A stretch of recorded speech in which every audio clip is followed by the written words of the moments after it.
بسم اللہ الرحمن الرحیم۔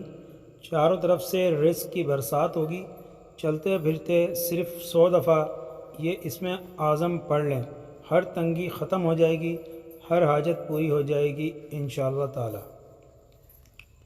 محترم ناظرین، چینل پہ نئے ہیں تو چینل کو ضرور سبسکرائب کر لیجیے گا۔ ایک بار آن حضرت صلی اللہ تعالی علیہ وآلہ وسلم لوگوں میں بیٹھے ہوئے ان سے باتیں کر رہے تھے۔ اتنے میں ایک شخص آپ کے پاس آیا اور پوچھنے لگا کہ قیامت کب آئے گی؟ آپ صلی اللہ علیہ وسلم اپنی گفتگو میں مصروف ہے۔ بعض لوگ جو مجلس میں تھے کہنے لگے آپ صلی اللہ علیہ وسلم نے اس کی بات سنی لیکن پسند نہیں کی، اور بعض کہنے لگے کہ نہیں بلکہ آپ نے اس کی بات سنی ہی نہیں۔ جب آپ صلی اللہ علیہ وسلم اپنی باتیں پوری کر چکے تو میں سمجھاتا ہوں کہ آپ صلی اللہ علیہ وسلم نے یوں فرمایا، وہ قیامت کے بارے میں پوچھنے والا کہاں گیا؟ اس نے کہا حضور صلی اللہ علیہ وسلم میں موجود ہوں۔ تو آپ صلی اللہ علیہ وسلم نے فرمایا کہ جب امانت ایمانداری دنیا سے اٹھ جائے تو قیامت قائم ہونے کا انتظار کرنا۔ اس نے کہا ایمانداری اٹھنے کا کیا مطلب ہے؟ تو آپ صلی اللہ علیہ وسلم نے فرمایا کہ جب حکومت کے کاروبار نالائق لوگوں کو سونپ دیے جائیں تو قیامت کا انتظار کرنا۔ صحیح بخاری۔ ایک سفر میں جو ہم نے کیا تھا آن حضرت صلی اللہ علیہ وسلم ہم سے پیچھے رہ گئے، اور ایک سفر میں حضور پاک صلی اللہ علیہ وسلم پیچھے رہ گئے اور آپ صلی اللہ علیہ وسلم اس وقت ملے جب عصر کی نماز کا وقت آن پہنچا تھا۔ سب جلدی جلدی وضو کر رہے تھے، پس پاؤں کو خوب دھونے کے بدل ہم یوں ہی ساتھ دھو رہے تھے۔ یہ حال دیکھ کر آپ صلی اللہ علیہ وسلم نے بلند آواز سے پکارا، دیکھو ایڑیوں کی خرابی دوزخ سے ہونے والی ہے۔ 2 یا 3 بار آپ صلی اللہ علیہ وسلم نے یوں ہی بلند آواز سے فرمایا۔ صحیح بخاری۔ آن حضرت صلی اللہ علیہ وسلم نے فرمایا، درختوں میں ایک درخت ایسا ہے کہ اس کے پتے نہیں جھڑتے، اور مسلمان کی مثال اسی درخت کی سی ہے، بتاؤ وہ کون سا درخت ہے؟ یہ سن کر لوگوں کا خیال جنگل کے درختوں کی طرف دوڑا۔ عبداللہ رضی اللہ عنہ نے کہا، میرے دل میں آیا کہ وہ کھجور کا درخت ہے، مگر میں اپنی کم سنی کی شرم سے نہ بولا۔ آخر صحابہ نے حضرت صلی اللہ علیہ وسلم سے ہی پوچھا کہ وہ کون سا درخت ہے؟ تو آپ صلی اللہ علیہ وسلم نے فرمایا، وہ کھجور کا درخت ہے۔ صحیح بخاری۔ محترم ناظرین، ایک مختصر اللہ کی ذات اور اللہ کی صفات کا نام ہے۔ اس کی تاثیر اتنی ہے کہ آپ نے اگر یہ عمل مجرب کر لیا، اللہ آپ پہ رزق کی بارش کر دے گا، رزق بے انتہا عطا فرمائے گا۔ آپ کبھی غریب نہیں ہوں گے، کبھی تنگ دست نہیں ہوں گے، اور آپ کبھی مجبور نہیں ہوں گے کہ آپ ہاتھ پھیلائیں۔ آپ ہاتھ پھیلانے والے نہیں بلکہ عطا کرنے والے بن جائیں گے۔ یہ عمل کر لیں اور آپ بے نیاز ہو جائیں۔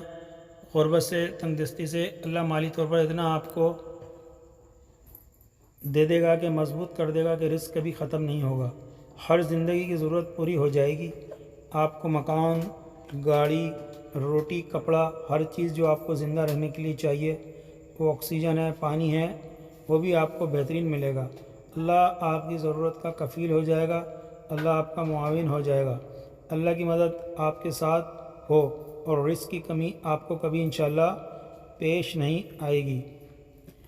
یہ عمل مجرب جس کو بتایا ہے اور جس نے اس کو احتیاط کے ساتھ اور صدقی نیت کے ساتھ، یقین محکم کے ساتھ کیا ہے، اللہ نے اسے محروم نہیں کیا، رزق بے انتہا دیا۔ اس کو اب یہ عمل کیا ہے کہ آپ جو ہیں 3 دن یہ عمل کرنا ہے۔ 3 دن آپ نے 3 دن خود منتخب کرنے ہیں جو آپ کو بہتر لگے۔ مرد عورت دیکھ لیں کہ کون سا دن سے آغاز کرنا ہے۔ 3 دن لگاتار کر لیں اور 3 دن خالی یہ عمل کریں، رزق اللہ آپ کو بے انتہا عطا فرما دے گا انشاءاللہ۔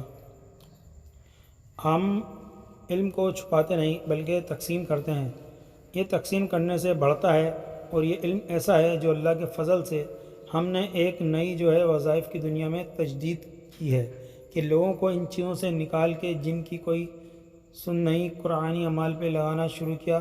آج الحمدللہ ایک بڑی تعداد وجود ہے، وہ قرآنی اعمال پہ جڑنے کی وجہ سے اپنے عقائد کی اصلاح کر کے جنت کے راستے پہ گامزن ہے، اور انشاءاللہ یہ ہمارا صدقہ جاریہ ہوگا۔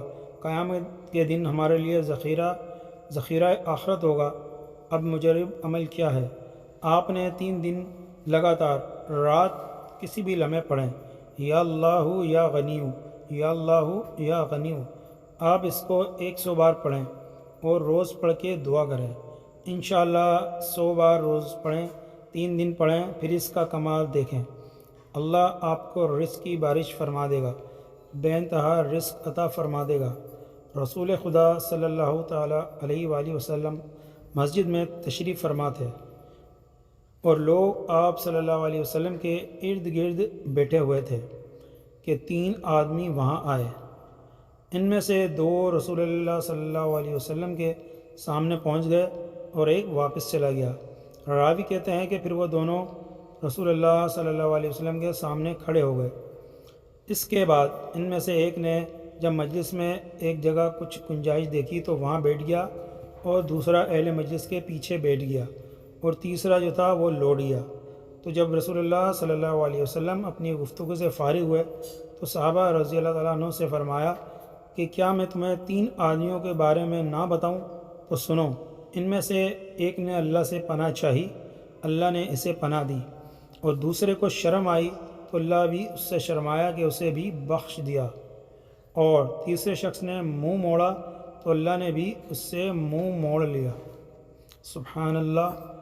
صحیح بخاری۔ ناظرین، نماز کا اہتمام لازمی کریں، کیونکہ نماز پڑھنا ہر مسلمان مرد اور عورت پر فرض ہے۔